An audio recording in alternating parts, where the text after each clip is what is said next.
Lezi ke izindaba zo-1 KZN TV ifundelo samkeliso wanqulunga ngiyakubingelela mbukeli naze ihamba phambili usuku namhlanje. Awezombusazwe abungazeyo lwenkululeko inyelwe inyoni esandleni inyosi yesilo kanti umhlathuze ukhuthaze abalimi. Amaqembu ezepolitiki abenemigubho ehlukene yokubungaza usuku lwenkululeko lolu suku libungazwa minyaka yonke ngoba yilapho iNingizimu Afrika yathola khona inkululeko emva kohulumeni wencindezelo kanti ke kulonyaka kuphela iminyaka engama-30 kwatholakala inkululeko. Bekumatasa namhlanje eThekwini njengoba amaqembu ezepolitiki abekade bambe imbungazo ehlukene ukubungaza usuku lwenkululeko. Iqembu ATM beyiseMayville eThekwini, iDA yona iseGreyville bese kuthi iqembu EFF yona iseCliplands Hostel eMlazi kanti IFP yona umbungazo wayo ebewubambele efolweni. Ekhuluma umholi weDA kwinkombi zamalunga bekade ethamele lo mcimbi ukhulume ngezinto eziningi kakhulukazi ngokubaleka kokuvota nalive eziyokhona ukuthi abantu ibona bazosikhulula ngomhla ka-29 kuMeyi kuzona zonke inkinga ababhekane nazo kulelizwe okubala nayo nokucisha kagesi. This is a day that commemorates 30 years of our democracy. On this day, it's important to think back to what the country voted for on the 27th of April 1994.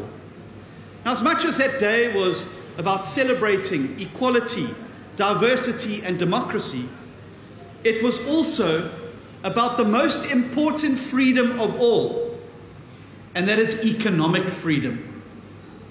In 1994, millions of South Africans flocked to polling stations to vote for a new future, a future where everyone would have the financial means to live a life of dignity. Umholi we-ATM ekhuluma eMayville uveze ukuthi lolu suku liyabungazwa njengolenkululeko kodwa abantu abakhululekile kusashoda amathuba emisebenzi. We want abantu eSouth Africa to work. Sifuna i-economy to be in the hands of South Africans. Sifuna as the ATM to make sure ukuba whether you go into any establishment, majority, if not all of the workers in that establishment must be South Africans. Because we can't accept ukuba imisebenzi ikhona, but abantu that are getting priority are not the ones that are born and are South Africans. That is why CATM was saying we are going to hold accountable zonke as the companies that are deliberately sidelining South Africans from job opportunities. EFF yona ikhuluma ngodaba lomhlaba kanjalo neinkinga zamanzi ezibhekene nesifundazwe KwaZulu-Natal kodwa amadame ekhona la khona ngadonsa amanzi ayisemphakathini. We need a government that can deliver services. We don't have services.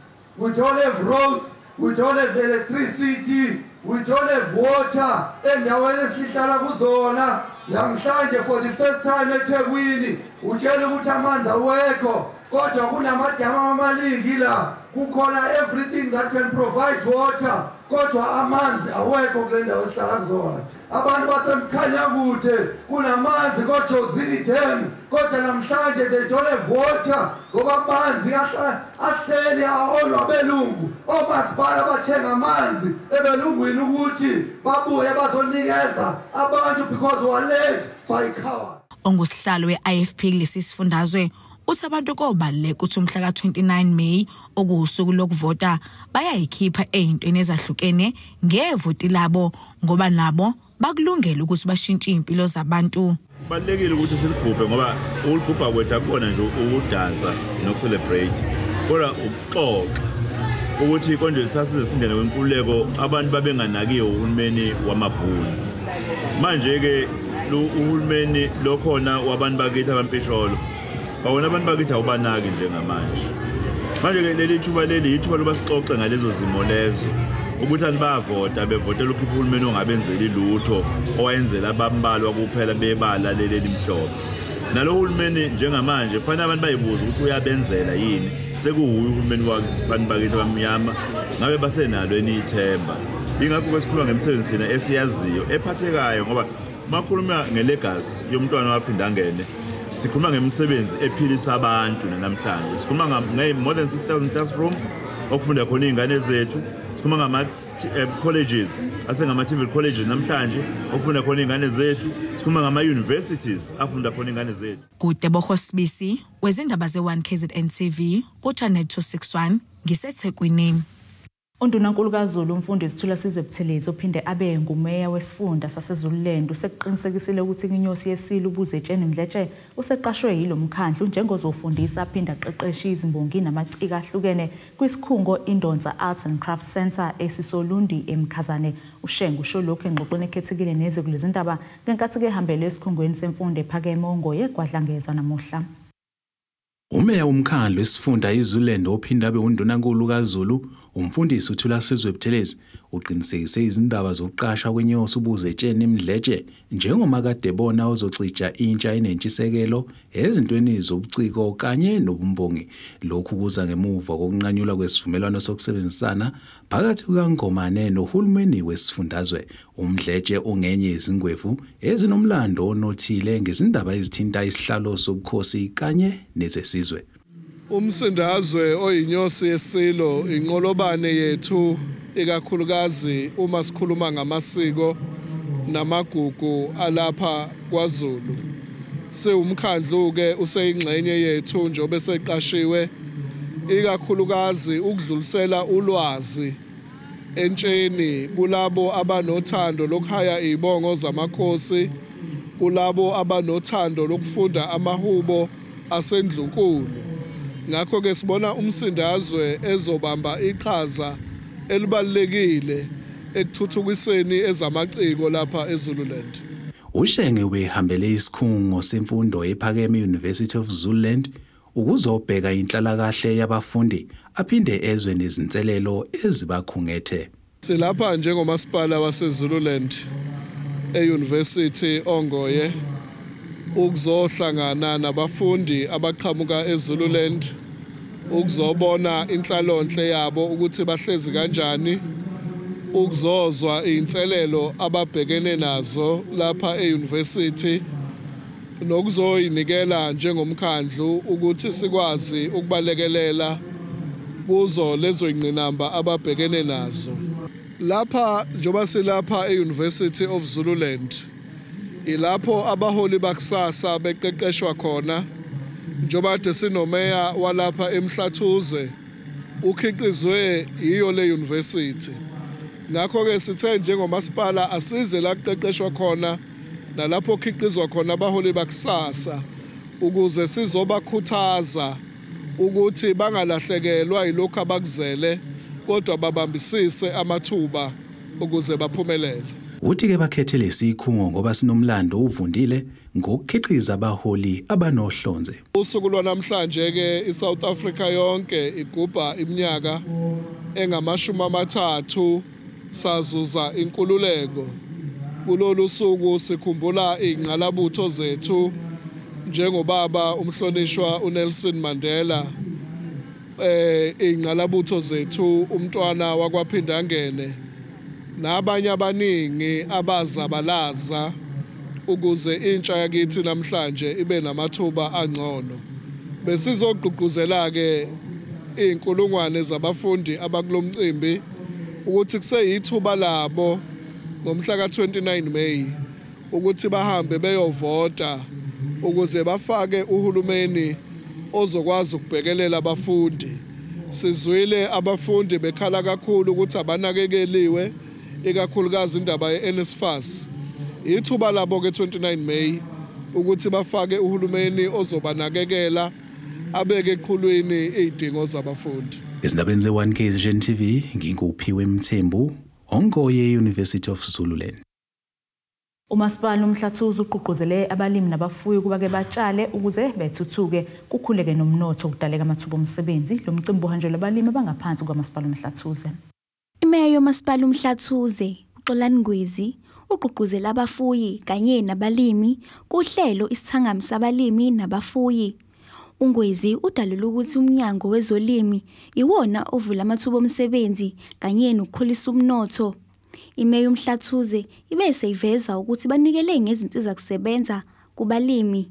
Sithokoza kakhulu ukuthi abalimi abasafufusa nabalimi asebe well established bakhona la ukuzoshare ulwazi nokuzoshare ama experiences nokuzobonisana nje ukuthi senza kanjani ukuthi izwe lakithi njengoba inambolo yabantu iqhubeka ikhula mayiqhubeka ikhula inambolo yabantu shothi nokudla fanele kukhule kuproduce kakhulu ngoba makungenzeki lokho abantu bakithi bobulawa indlala futhi umnotho wethu uyowa ngoba siyazi ukuthi umnyango lo ka agriculture ubaluleke kakhulu ezolimo ngoba umnotho lo wezwe lethu umiswe kakhulu njengoba ucontributor ipercentage enkulu yokuqasha abantu uyasiza ukwehlisa izinga le-unemployment in the country and beside that abantu abasha must get into agriculture bangene kwezolimo ngoba ucwaningo lusitshela ukuthi ama-billionaires alandelayo lapha ezweni lakithi nasemhlabeni wonke jikelele ayokhiqiza umnyango lo waka-agriculture ngoba ukudla will always be in demand kuyohlale kufuneka ukudla umuntu mayezalwa immediate nje ezalwa suke kufanele adle kufanele abantu ke sibakhuthaza ukuthi balime ukuze badle uphinde balime ukuze benze imali njengakulonyaka nje weyimali sine budget ka 2.3 million rand le mali eyokuthi sithenge ngayo ogandaganda uassista abantu abalimayo endaweni kakhulukazi zamakhosi ukuthi bakwazi ukuthi bangagcini nje belima ngezandla kodwa sibalekelele njengomkhandlu sibanikeze nezimbewu zokuthi bakwazi ukutshala izitshalo ezahlukahlukeneyo ngoba umhlabathi wethu ikakhulukazi endaweni eziningi la umhlaba othothi mawufaka izitshalo sikwazi ukuthi imile ngaphandle nje ukuthi into elinywa kakhulu kule ndawo yakithi la eMhlathuze amasimu kamoba kodwa kukhona nokunye ukudla okwazi ukuthi makutshalwa ukwazi ukuthi kumile so abantu sibakhuthaza ukuthi balimele ukuthi badle baphinde balime benzele ukuthi benze imali. Omunye wabafuyi uNokukhanya Ngubo udalule ukuthi uqeqesho lwakhe kwezolimi udlulisele nasemphakathini. Ube eseveza ukuthi ezinye zezinkampani bezifaka uxhaso lwemgomo kwimfuyo. Wadalula nokuthi basabhekene nezingqinamba zokwebelwa imfuyo. Kube neprogram ebengiyenza ngibonakala enkundleni zokuxhumana ngijove ediphini ngilekelela abalimi nabafuyi ngoba mina ngiqeqeshwa kakhulu abamhlophe. Lolu lwazi lelo ngilithole kubantu abamhlophe ngicine sengilithatha ngizodlulisela emphakathini. Ongenza ukuthi ngihambe ngize ngibone ukuthi abantu bakithi bendle emnyama basale emuva. Ngithi mangibabona abanye bafuyile inkomo zigcina zize ziyifela ngenxa ukuthi abanalo ulwazi ukuthi kumele beze bedayise. Inkinga abazi ukuthi bazodayisela abani. Yizo ke inkinga ke ezigcine sibhekene nabafuyi. Imfuyo yabiyafa abanye abanalo ulwazi ngoba bazi izifo ezasemandulo. Sekunezifo ezintsha ilapho khona ke engikhethe mina ukuthi ngithethe uhlelo luthi emadiphini lapho ke ebengihamba nginxenxe zona inkampani ezinkulu kuba zingilekelele ngoxhaso lemithi okuyimgomo lapho besigijima khona emadiphini sigomela abafuyi lapho engithema ngifica khona ngabona izinkomo zabe ezingeshayekile ezingezondile ezinye ngisho kwimarket ngezenza imali eningi kepha uyabona ukuthi umama into angaphila ngayo ase ingane ezikoleni ngikhuluma nje mina ngahamba ngayo esikoleni ngenxa ukuthi ubaba wayidayisa inkomo kodwa njengamanje inkomo zabo ihamba zifela abantu abadala ngoba abanalo ulwazi okuyinto ke namhlanje ngibamba isithanga msabalimi ukuba ngizobanxenxa ngizobatshela ukuthi thina ndle emnyama siya kanjani phambili iziphi iminyango kumele sithinte nabafuna uxhaso ngoba ubona la kunawo somabhizinisi abancane abamnyama abasebesezingene eliphezulu bazobatshela ukuthi bona badlule kuphi baqale kuphi iziphi ingqinamba esizobhekana nazo ngoba ezolimo kukhona ukuthi ikhona kunemgomo nembandela siyazi ukuthi abanye bahlushwa yini ukwebelwa kwemfuyo ingakho futhi uyangibona enkundleni zokuxhumana ngibhizi ngiyabafundisa ukuthi abashisa inkomo zabo ababrandi inkomo zabo ngoba abanye inkomo zabo ayibrandiwe uzothola ukuthi usibani inkomo isilahlekile kepha akakwazi ukuyiclaima lenkomo ukuthi yakhe ngoba inkomo yakhe ayikho registered so yizo zonke izinto ke ebhekene nabalimi nabafuyi. Izindabeni ze1KZN TV ku channel 261 ngingumabongi Mhlongo ngise Richards Bay. Asithi hulukuqedolo sibasiqhubela nazindaba zethu.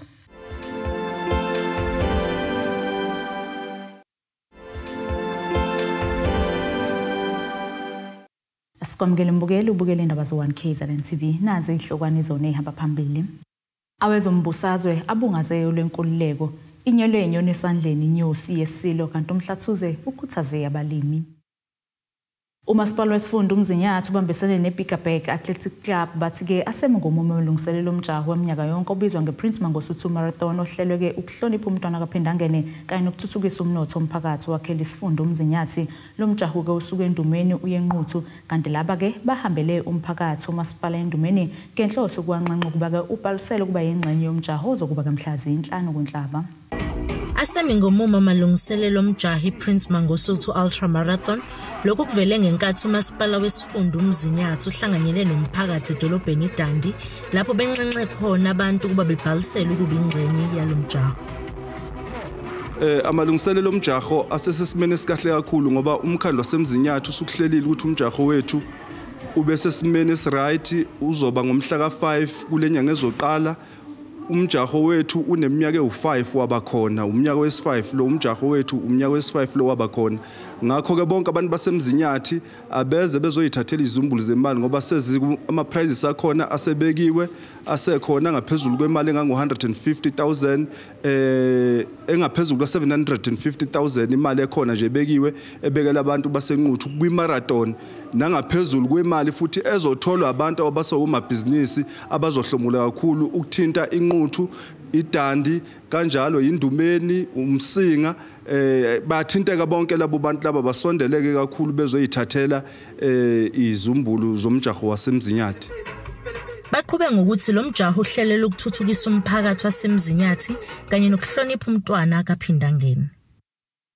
Senzele ukuthi kakhulukazi abantu abadala nabancane abangasomabhizinisi bekwazi ukuhlomula ngoba isikhathi esiningi mawuthi uyabheka amathuba omsebenzi awekho ukwenziwa kwalomjaho lo abantu abaningi bayebedideke bethi kumoshwa imali kanti sisuke thina njengomkhandlu noma umhlonishwa ungubani usuke kuplanela ukuthi uma ngabe ebeka lomjaho lona kusuke kune budget yakhona esuke iqondene nalokho kufanele kwenziwe okufuneka okuyinto ezozuzisa abantu basemzinyathi hayi ukuthi ngoba kusuke kuumosha imali kanti okunye futhi esifisa ukwenza njengamakhansela nomkhandlu wasemzinyathi nomhlonishwa ungubane sisuke senzele ukuthi abantu basemzinyathi ngomningi abaphume kube yibo kulonyaka abazothola ithuba lokuthi bewine le marathon njengoba ngokuqala nje umhlonishwa ngokuqala ubaba uButhelezi ongumphathi weqembu lethu lika IFP andlule emhlabeni sicela ukuthi abantu basemzinyathi namaphethelo bephume ngomningi sizothi let's do it for uShenge. Kanti abaxhasi balomjaho baveza ukuthi kuyintokozo kuba ingxenye yawo njengoba kukuthuthukisa umphakathi. Isizathu sokuthi sibe part of iMangosuthu Marathon is because number one, we are a local company assisting local peoples from eDandi and around Dandi.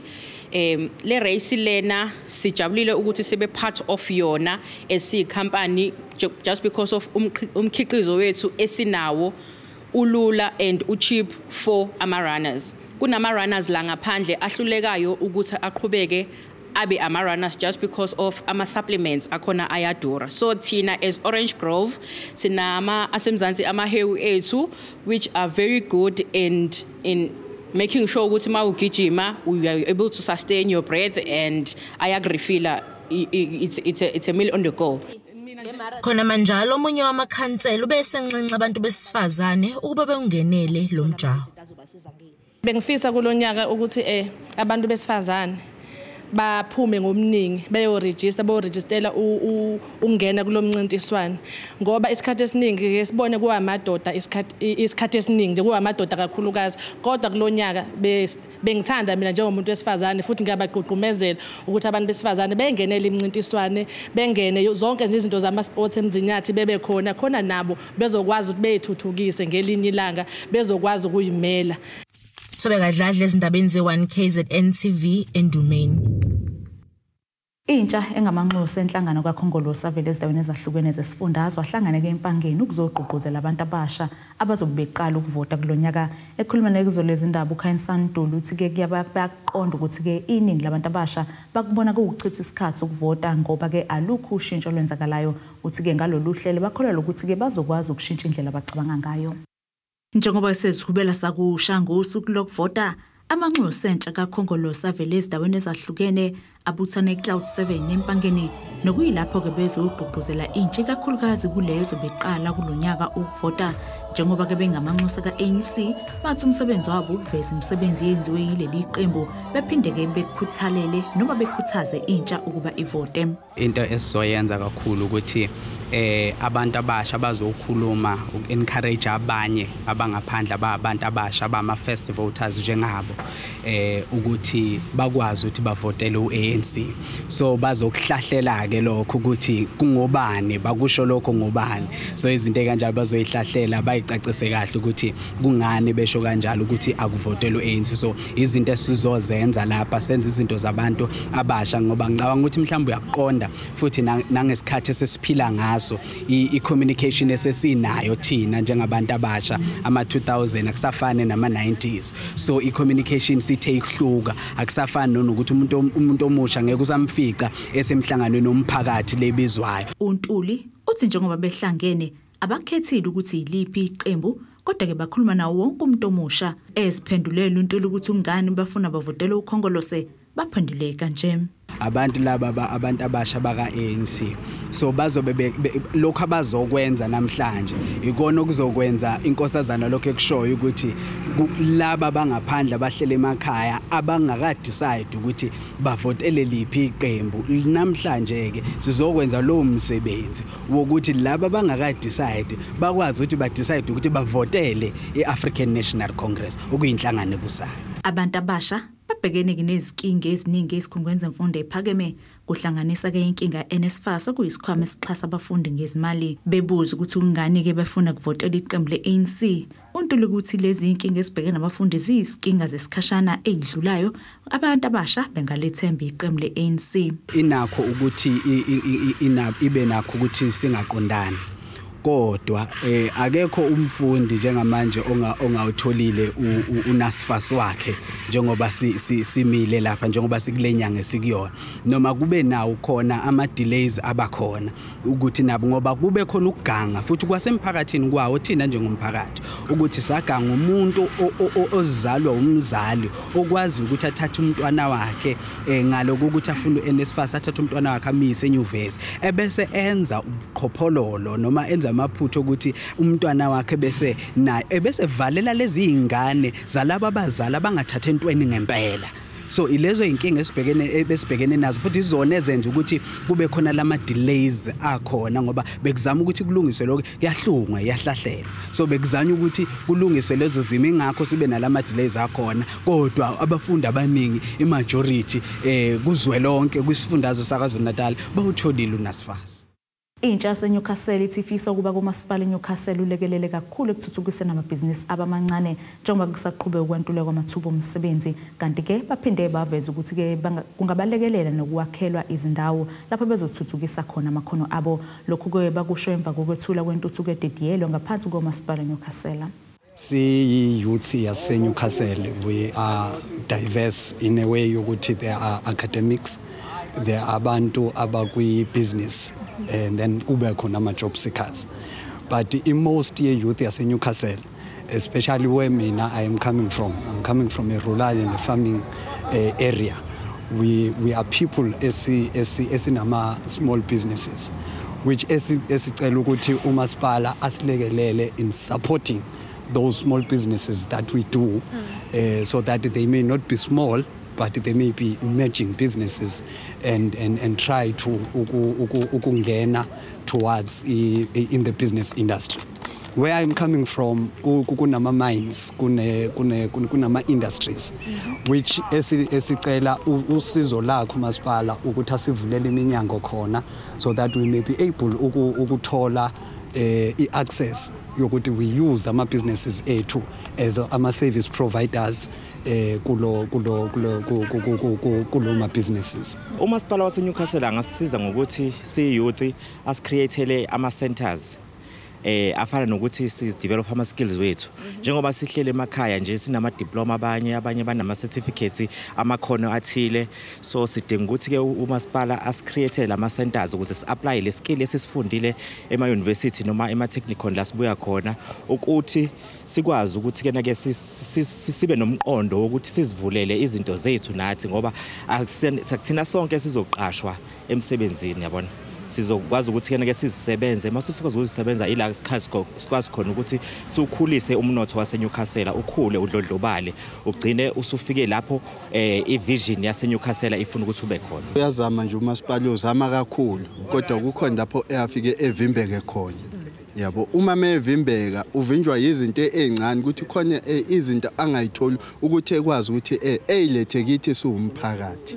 Yabo ziningi kukhona lapha avimbeke khona yabo lapha anqunywe khona amandla yabo njengomasipala wethu nje unqindekile ngempela futhi yabo iwona esikhala ngako kakhulu lokho ukuze namathuba omsebenzi evuleleke eNewcastle akhona wona maningi kodwa manje awakwazi ukuvuleleka ngoba manje kubanjwe wona lo masipala ngobhongwane. Okunye futhi esinenkinga ngako siyiyouth yala eNewcastle sinenkinga nokuthi kunabantu abaneminyaka edlule ku35 nangaphezulu abasangakasakwazi ukuthola ukusebenza njengamanje. So labo bantu labo bazibona bevaleleke ngaphandle emathubeni emisebenzi, bazibona bevaleleke ngaphandle ezitweni ezithuthukisa bona ngokwabo. So lokho kugcina bona sebenengcindezi yokuthi abakwazi ukondla imndeni yabo ngoba sebengabazali labo bantu labo abakwazi futhi ukuthi benze izidingo zabo ngendlela elungile. Asiphinde futhi seyitolo sikusiqhubeka nasindaba sethu.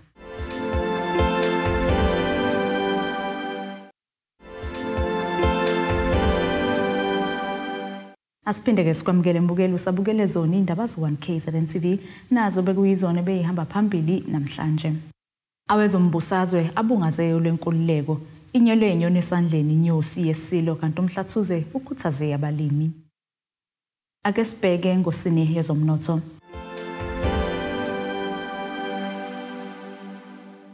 Iranda lakuleli lu 18.99 maqhathaniswa nedola America lu 20.37 maqhathaniswa neeuro lu 23.76 maqhathaniswa nopondo. Igolide lona lu $2,339.44 ounce wona ngahluzo wona u$89.01 umphongolo. Ake sibheke ngosini yezemidlalo. Iqembu lase-Ireland i-Ulster liqinisekisele ukuthi umdlalo wamabhokobhoko Stephen Kishoff uzobuyela eNingizimu Afrika kulandela ukulimala edolweni. UKishoff ogijima phambili kwi-prop ulimale ngesikhathi iqembu lakhe linqotshwa iClement Evan yaseFrance kokuhlungela ke ukuya kuwandulelo wamanqamu we-Challenge Cup emasontweni amabili edlule. Udlale ke imizuzu engama-55 kulowo mdlalo ngaphambi kokuthi ke akhishwe. Nasi isimo sezulu esingalendeleka.